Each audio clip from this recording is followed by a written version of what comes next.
কক্সবাজারের টেকনাফে নিখোঁজের ২৪ ঘণ্টা পর হিলা শিকদারপাড়া এলাকার ৪ বছরের শিশু হুজাইফা নুসরাত আফসির মরদেহ উদ্ধার করেছে পুলিশ।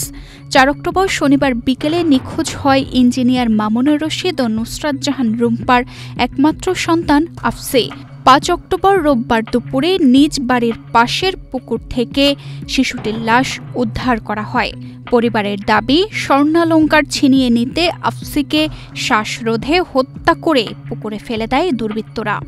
এ ঘটনায় পুলিশের হাতে আটক হয় ৬ জন। এর মধ্যে ১৪ বছরের ফারেজ এবং ১৬ বছরের আরাফাত জিয়া জিজ্ঞাসাবাদে হত্যার কথা স্বীকার করেছেন বলে জানা গেছে। আফসির মুখে প্লাস্টারের দাগ ও স্বর্ণালংকার না থাকায় হত্যার সন্দেহ আরও ঘনীভূত হয়। শিশুটির লাশ ময়না তদন্তের জন্য কক্সবাজার সদর হাসপাতালে পাঠানো হয়েছে। প্রশাসনের পক্ষ থেকে জানানো হয়েছে, প্রতিবেদন হাতে পেলে মৃত্যুর সঠিক কারণ নিশ্চিত হওয়া যাবে এবং আইনগত ব্যবস্থা নেওয়া হবে।